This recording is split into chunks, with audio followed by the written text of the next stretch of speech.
सबको प्रभु यीशु के नाम में जय मसीह। मेरा प्रिय भाई और बहनों, आप सबको मेरा दिल से नमस्कार। आज की और एक इम्पोर्टेंट वीडियो में मैं आप सबको स्वागत करता हूं। आज की वीडियो में हम देखेंगे प्रभु यीशु मसीह का असली दुश्मन कौन है।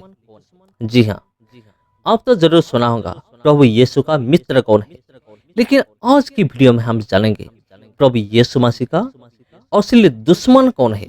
जी हाँ, चलिए वीडियो का हम आगे लेते हैं। ये चीज जानने के लिए हमें बाइबल से कुछ मेमोरी वर्स को हम सबको डिस्कशन करना पड़ेगा, हमें देखना पड़ेगा, बाइबल के अंदर जाना पड़ेगा। अगर हम पढ़ेंगे इधर प्रभु यीशु मसीह को शैतान टेस्ट करता है, परीक्षा करता है। 3 बार उन्होंने प्रभु यीशु मसीह को टेस्ट किया, इसी के बारे में लिखा गया है। जी हाँ, और अगर इसी के हिसाब से हम देखेंगे तो ये जो शैतान है जिन्होंने प्रभु यीशु मसीह को टेस्ट किया, परीक्षा किया, उन्होंने प्रभु यीशु मसीह का दुश्मन है, सबसे बड़ा दुश्मन। और भी बाइबल में और भी बहुत सारे दुश्मन के बारे में लिखा गया है। इसी के बारे में आज हम बातचीत करेंगे। बाइबल में कुल मिलाकर 2 प्रकार के दुश्मन के बारे में लिखा गया है। पहला है बाइबल के अंदर किसको प्रभु यीशु मसीह को दुश्मन के रूप में वर्णन किया गया है, और दूसरा हम देखेंगे आज की दुनिया में, आज के टाइम में सचमुच कौन प्रभु यीशु मसीह का दुश्मन है। चलिए वीडियो को हम आगे लेते हैं। तो पहला हम देखेंगे बाइबल के अंदर किस किस को प्रभु यीशु मसीह का दुश्मन के रूप में वर्णन किया गया है। पहले मैंने आपको बता दिया कि शैतान जिन्होंने प्रभु यीशु मसीह को टेस्ट किया था 3 बार, उन्होंने प्रभु यीशु मसीह का सबसे बड़ा दुश्मन है। और भी हम देखेंगे बाइबल कुछ मेमोरी वर्स, मत्ती की किताब उसका 4, मत्ती की किताब उसका 4 1 से लेकर 11 तक हमने पढ़ा। और हम देखेंगे मरकुस 1 का 12 से लेकर 13 तक। इधर इस तरह का लिखा गया है, इधर इस तरह का लिखा गया है, तब आत्मा ने तुरंत उसको जंगल की ओर भेजा। 13 जंगल में 40 दिन तक शैतान ने उसकी परीक्षा की, और वो वन पशुओं के साथ रहा और स्वर्गदूत उनकी सेवा करते रहे। जी हाँ, यह है शैतान जिसके बारे में मैंने आपको अभी अभी बताया है। ये प्रभु यीशु मसीह का सबसे बड़ा दुश्मन है। और भी इस शैतान के बारे में किधर लिखा गया है, सिर्फ नया नियम में ही नहीं, पुराना नियम में भी इस शैतान के बारे में लिखा गया है।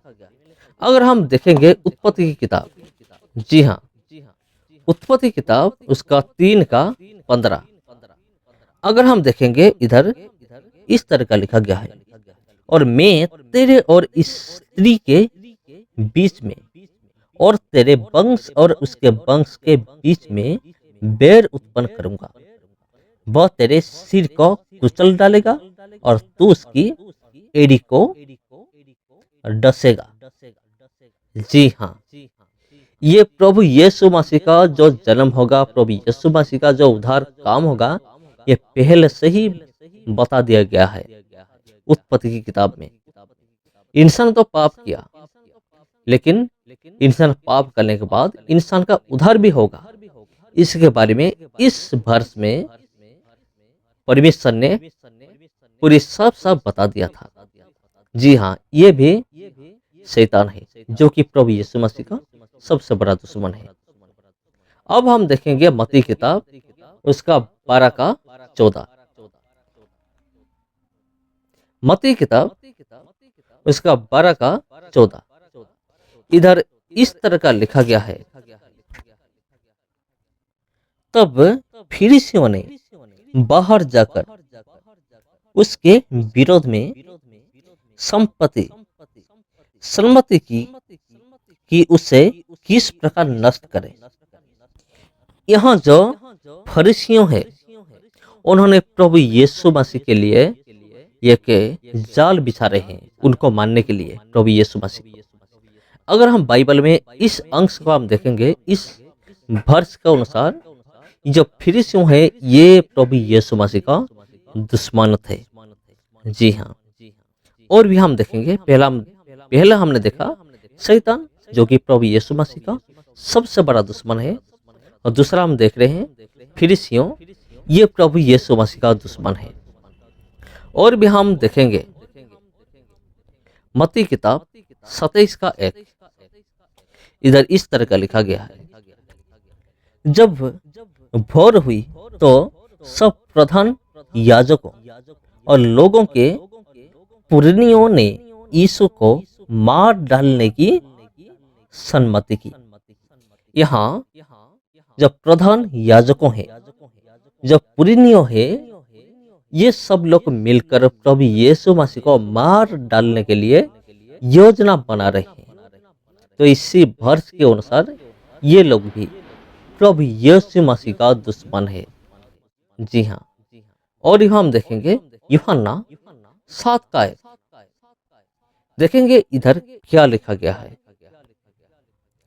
इन बातों के बाद यीशु गलील में फिरता रहा, क्योंकि यहूदी उसे मार डालने का यत्न कर रहे थे, इसलिए वह यहूदिया में फिरना न चाहता था। इधर हम देख रहे हैं, इधर जो यहूदी लोग हैं ये भी प्रभु यीशु मसीह का दुश्मन थे। इन लोगों ने भी प्रभु यीशु मसीह को मार डालने के लिए योजना बना रहे थे। पहले हमने देखा फरीसियों ने, उसके बाद हमने देखा याजकों ने और पुरनियों ने, और अब हम देख रहे हैं ये जो यहूदी लोग हैं इन लोगों ने भी प्रभु यीशु मसीह को मार डालने के लिए योजना बना रहे हैं। तो इसी वर्ष के अनुसार यहूदी लोग प्रभु यीशु मसीह का दुश्मन थे। ये लिखा गया है यूहन्ना 7 का 1, और मत्ती की किताब 10 का 4 हम देखेंगे, इधर इस तरह का लिखा गया है। मत्ती की किताब उसका 10 का 4 हम पढ़ेंगे।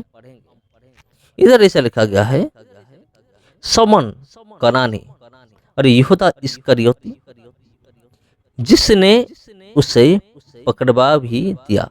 जी हाँ, ये जो प्रभु यीशु मसीह का जो चेला था जुड़ा इस्करियोत, ये जो जुड़ा इस्करियोत था, इन्होंने प्रभु यीशु मसीह को पकड़वाने के लिए उन्होंने योजना बना रहा था। तो इधर हम देख रहे हैं प्रभु यीशु मसीह का चेला होने का बावजूद भी वो था प्रभु यीशु मसीह का दुश्मन। जी हाँ, प्रभु यीशु मसीह किसी को दुश्मन नहीं मानते थे, लेकिन इन लोगों ने, जिन लोगों के बारे में हमने बात की, इन सारे लोगों ने प्रभु यीशु मसीह को अपना दुश्मन मानते थे। इसलिए आज का थंबनेल जैसा था, आपने देखा प्रभु यीशु मसीह का असल दुश्मन कौन है। तो ये था बाइबल का अंदर कुछ लोगों के नाम और शैतान का नाम, जिन लोगों को प्रभु यीशु मसीह का दुश्मन के रूप में वर्णन किया गया है। अब हम देखेंगे बाइबल के वर्ष के अनुसार आज की दुनिया में, आज की डेट में कौन सबसे ज्यादा, सबसे बड़ा प्रभु यीशु मसीह का दुश्मन है। ये सबसे इम्पोर्टेंट है, सबसे महत्वपूर्ण है। चलिए हम बातचीत करेंगे। हम देखेंगे फिलिपियों उसका 3 का 18 और 19। 18 इधर ऐसा लिखा गया है, क्योंकि बहुत से ऐसी चाल चलते हैं जिनकी चर्चा मैंने तुमसे बार बार की है, और अब भी रो कर कहता हूं कि वे अपनी चाल चलन से मसीह के क्रूस की बेरी है। जी हाँ, ऐसे कुछ लोग हैं जिन लोगों ने प्रभु यीशु मसीह का जो क्रूस है, क्रूस का बेरी, दुश्मन है। और 19 उनका अन्य विनाश है, उनका अंत विनाश है, उनका ईश्वर पेट है, वे अपनी लज्जा की बातों पर घमंड करते हैं और पृथ्वी की वस्तुओं पर मन लगाए रहते हैं। जी हाँ, इस चीज को हमें समझना पड़ेगा। ये दुनिया में बहुत सारे ऐसे लोग हैं जो कि प्रभु यीशु मसीह से ज्यादा अपने धन संपत्ति, अपने परिवार, ये सारे चीज को महत्व देते हैं, इम्पोर्टेंस देते हैं। जी हाँ, ऐसे बहुत सारे लोग हैं जो कि अपनी पेट के लिए प्रभु यीशु मसीह को भी बेचने के लिए भी तैयार है। जी हाँ, अपने पेट के लिए, अपने स्वार्थ के लिए ये सारे लोग, कुछ लोग हैं प्रभु यीशु मसीह को भी बेचने के लिए भी तैयार हो जाते हैं। इस तरह का लोग क्रूस का दुश्मन है, प्रभु यीशु मसीह का दुश्मन ही है। ये मैं नहीं कह रहा हूँ, ये पवित्र धर्मशास्त्र बाइबल हमें बता रहा है। जी हाँ, आजकल ऐसे बहुत सारे लोग हैं। ये है पहला, आज की डेट में कौन प्रभु यीशु मसीह का दुश्मन है। और भी हम देखेंगे मत्ती की किताब 16 का 23, इधर इस तरह का लिखा गया है। उसने मुड़कर पतरस से कहा, हे शैतान, मेरे सामने से दूर हो, तू मेरे लिए ठोकर का कारण है, क्योंकि तू परमेश्वर की बातों पर नहीं परंतु मनुष्य की बातों पर मन लगाता है। ये लिखा गया है मत्ती की किताब 16 का 23। इधर हम देख रहे हैं उस दिन प्रभु यीशु मसीह ने पतरस को भी नहीं छोड़ा। पतरस को बोल दिया कि तू शैतान है। क्यों तू शैतान है? क्योंकि तू परमेश्वर की बातों पर नहीं परंतु मनुष्य की बातों पर मन लगाता है। जी हाँ, आजकल भी जिन लोगों ने परमेश्वर की बातों पर मन ना लगाकर मनुष्य की बातों पर मन लगाते हैं, संसार की बातों पर मन लगाते हैं, उन सारे लोगों को प्रभु यीशु मसीह का दुश्मन के रूप में माना जाता है। पवित्र धर्मशास्त्र उसे इस तरह का लोगों को प्रभु यीशु मसीह और प्रभु यीशु मसीह की क्रूस का दुश्मन मानता है। यह था दूसरा। और तीसरा हम देखेंगे, यह भी बहुत महत्वपूर्ण है। मत्ती की किताब उसका 13 का 28, मत्ती की किताब 13 उसका 28, इधर इस तरह का लिखा गया है। उसने उनसे कहा, यह किसी शत्रु का काम है। दासों ने उससे कहा, क्या तेरी इच्छा है कि हम जाकर उसको बटाल ले? यहाँ प्रभु यीशु मसीह एक एग्जाम्पल दे रहे हैं, जंगली बीज और गेहूं, ये दोनों का उदाहरण देते हैं, एग्जाम्पल देते हैं। एक मालिक था जिन्होंने अपनी खेत में गेहूं बोन के चला गया। जब वो सो रहा था उसी टाइम मालिक का जो दुश्मन है वो आया, आकर जंगली बीज बो दिया और चला गया। जब गेहूं का दाना बढ़ने लगा तो उसी टाइम जंगली बीज भी दिखाई दिए। तो मालिक का दासों लोगों ने वो क्या कहते हैं, मालिक हमें आदेश दे कि हम इस जंगली बीज को उखाड़ के फेंक देंगे। तो मालिक ने क्या कहा, दोनों को एक साथ छोड़ दो। ये जो गेहूं क्या है, ये परमेश्वर का वचन है। जंगली बीज क्या है, ये फॉल्स टीचिंग, ये जो फॉल्स टीचिंग होता है, इसको जंगली बीज के समान माना जाता है। आजकल ऐसे बहुत सारे झूठा प्रचारक है, झूठा भविष्य वक्ता है, झूठा शिक्षक है। वो क्या करते हैं, जंगली बीज के समान, वो क्या करते हैं, जंगली बीज के समान सुसमाचार के साथ और कुछ बोते हैं, कहते हैं, भरमाते हैं लोगों को। इस तरह का लोगों को बाइबल में प्रभु यीशु मसीह का दुश्मन के रूप में माना जाता है। जी हाँ, अगर आपको समझ में आया तो कमेंट में आमीन जरूर लिखना। तो मेरे प्रिय सबको जय मसीह की।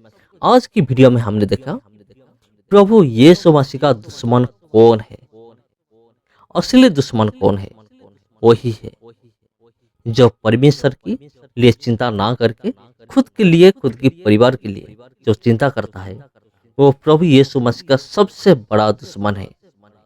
सबसे बड़ा दुश्मन तो शैतान है। लेकिन इन सारे लोग शैतान से कोई कम नहीं है। जी हाँ, सबको जय मसीह की। फिर मिलते हैं आप लोगों के साथ और एक वीडियो में। सबको जय मसीह की।